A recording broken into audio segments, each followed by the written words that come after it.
Assalamualaikum warahmatullahi wabarakatuh. Fokus ke suara saya ya, jangan fokus ke suara jangkrik dan kodok. Nah, di video kali ini saya akan mentutorialkan cara bongkar mesin untuk motor GSX tipe R, tipe S ataupun Satria FU injeksi tanpa ada resiko ya. Nah, langsung pertama-tama kita di sini bongkar bagian magnet dulu ya, teman-teman. Bisa bagian kopling, bisa bagian head, cuman yang lebih mudah menurut saya bisa dari kopling, bisa dari magnet.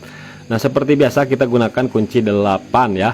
Nah, untuk kabelnya ini kan menyatu dengan kabel netral ataupun top ya. Kita lepas dulu insuloknya supaya bisa kita lepaskan untuk kabel spoolnya. Kemudian perhatikan di sini ada pen dan ring ya, itu untuk pen gigi starter. Kemudian untuk kasanya, filter kasa tuh yang di bawah magnet ini udah nggak ada ya, tidak dipasang. Kemudian setelah kita lepaskan gigi starternya, kita lepas mur menggunakan kunci 19 ya di bagian mur magnet. Untuk melepas magnetnya jangan didagor ya, kita gunakan tracker. Untuk trackernya sama dengan motor Karisma, Repo Absolute ataupun Supra X125 ya. Nah, kita putar ke sebelah kanan seperti ini, kemudian tinggal kita kencangkan saja.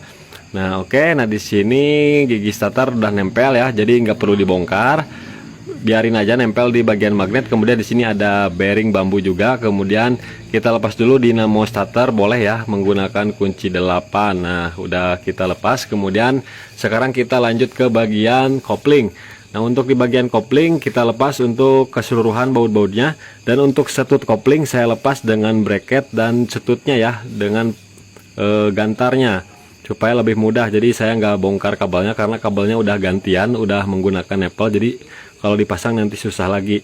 Kemudian tinggal kita ketuk-ketuk aja dikit untuk melepaskan bagian blok couplingnya. Nah, udah terlepas ya. Nah, di sini ada gigi water pump. Kemudian kita lepaskan baut per couplingnya. Per couplingnya ada 5 biji, dan untuk bautnya baut M5 ya yang ada ringnya, jadi nggak bisa tertukar ya kalau baut per kopling.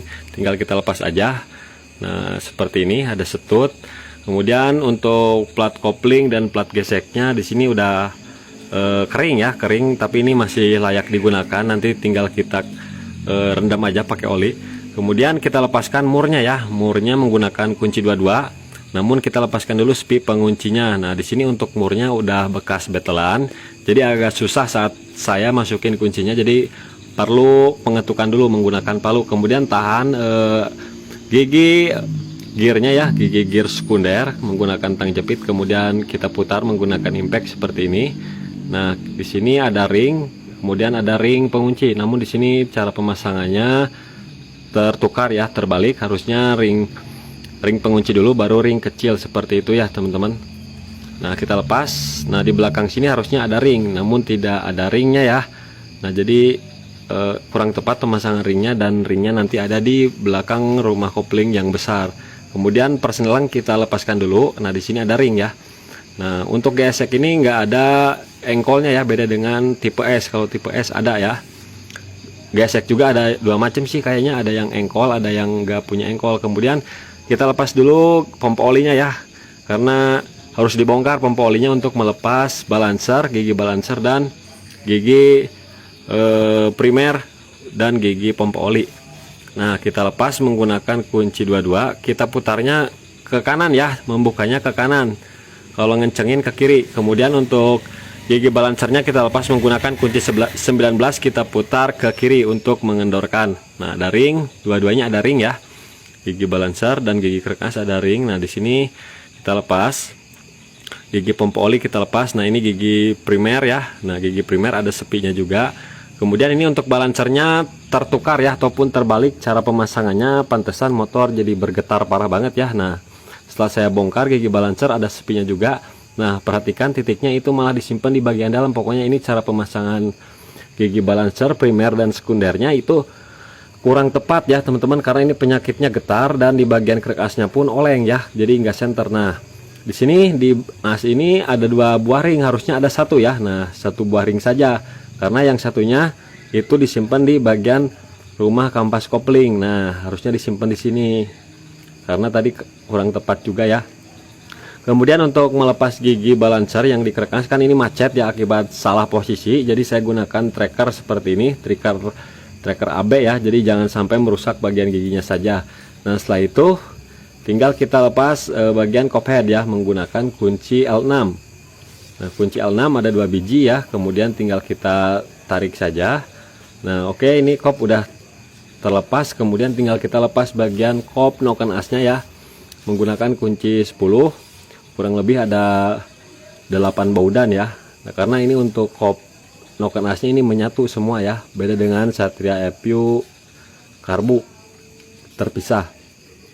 Nah, oke, semua kita lepaskan, kemudian kita lepaskan dulu penekan tensionernya ya, supaya proses pengangkatan noken as itu lebih mudah dan gampang. Nah, setelah terlepas tinggal kita tarik bagian kop noken asnya. Nah, tarik aja dari pinggir ke pinggir seperti ini. Nah, di sini udah terlepas, kemudian perhatikan juga 2 buah pin dowel ataupun boss center ya, kita ambil aja supaya nggak jatuh, kita pisahkan ya supaya nggak hilang. Kemudian kita lepas bagian noken as in dan X nya. Kemudian untuk karetnya juga kita lepaskan saja ya, karena kita mau bersihkan. Nah, oke, setelah terlepas kita lepas bagian baut yang untuk menahan getar ini ya, menahan getar kita lepas menggunakan kunci 10. Kemudian baut di bagian pinggir-pinggirnya kita lepas menggunakan kunci 10 ring ya, karena nggak bisa pakai kunci 10 sok. Kemudian sediakan kunci T10 ataupun kunci sok 10 yang tipe Depwell untuk melepas baut headnya ya. Ini bautnya kendor banget ya, pokoknya saya bongkar nggak pakai tenaga ini karena kendor juga, ini kurang kencang ngencenginya. Nah, setelah saya lepas seperti ini udah terlepas ya teman-teman blok headnya. Kemudian tinggal kita lepas blok piston, kita lepas murnya 2 biji ya, baru bisa kita angkat seperti ini. Dan diperhatikan untuk pin dowel ataupun boss centernya jangan sampai hilang juga ya, jadi disimpan. Kemudian ini untuk bloknya udah overbosan ya, karena ini udah pernah ganti piston juga. Kalau originalnya itu bloknya di asil ya, sekarang udah ada linernya, blok linernya, jadi bisa di quarter nanti. Kemudian kita lepas bagian spi penguncinya, kemudian kita dorong aja menggunakan kunci T untuk melepaskan bagian pistonnya, sambil kita cek untuk kondisi spare partnya ya, bagian piston, bagian klep kita cek. Nah, dan ini masih bagus kondisinya karena baru juga ya, baru setahun katanya. Kita lepas lidah tensioner untuk melepaskan rantai ketang, karena agak sulit kalau misalkan lidah tensioner nggak dilepas dulu. Nah, rantai ketang udah bisa kita lepaskan ya teman-teman. Nah, kemudian bisa kita lihat sendiri saat saya putar itu oleng ya kruk asnya, karena ini bekas dagor-dagor ya, jadinya bengkok dan gas center. Kemudian kita buka baut-bautnya ya. Nah, baut-bautnya, untuk baut-bautnya cukup banyak ya. Nah, di dalam mesin di bagian magnet itu terdapat 4 baut juga ya, jadi jangan sampai lupa. Kalau misalkan lupa nanti nggak bakalan kebuka, udah mah keras. Kalau buka crankcase Satria itu keras banget ya teman-teman, apalagi kalau bos pin dowelnya udah karatan, pasti keras banget untuk melepas bloknya. Jadi jangan sampai dipukul-pukul ya kruk asnya supaya nggak jeber seperti tadi. Itu akibat dari bongkar ataupun belah mesin didagor pakai palu martil ya, jadinya doer dan jadinya bengkok kruk asnya. Nah, ini penyebabnya itu getar ya, getar-getar. Nah, kemudian di sini saya gunakan tracker separator khusus untuk pembongkaran ataupun belah mesin ya, untuk semua motor, mau matic, mau sport, mau bebek juga bisa menggunakan alat seperti ini nih. Nah, untuk alatnya kurang lebih harganya 400 sampai dengan 500.000 ya. Ini saya beli dari merek Grip On, kurang lebih 400-an. Nah, seperti ini kita gunakan baut dan ring. Nanti jadi kita proses pembongkarannya kita tracker, karena untuk motor GSX ini generasi Suzuki itu keras banget ya alot untuk pembongkaran bagian crankcase-nya. Dan apabila bos pin dowelnya berkarat itu pasti lebih keras teman-teman. Nah, setelah kita kencangkan dan posisikan pas di bagian crank as untuk baut tracker separatornya seperti ini, dipas di bagian lubangnya, jadi jangan sampai melenceng, pastikan dengan tepat secara segitiga seperti ini. Kemudian tinggal kita kencangkan saja tracker separatornya. Nah, di sini harusnya pakai kunci 24, namun ketinggalan kuncinya, jadi saya pakai tang jepit aja. Nah, jadi jangan dipaksa dulu, kita putar seperti ini sambil kita ketuk-ketuk di bagian as ya, as kunder. Nah, kita ketuk-ketuk supaya seimbang. Kalau misalkan terus dipaksa nantinya miring. Nah, jadi ketuk-ketuk aja. Jadi ngetuknya juga jangan terlalu kekencangan, asal ketuk-ketuk aja, asal ngangkat ya, seperti itu teman-teman. Kalau misalkan diketuk-ketuk nantinya bisa jadi jebol ya. Jadi harus berhati-hati cara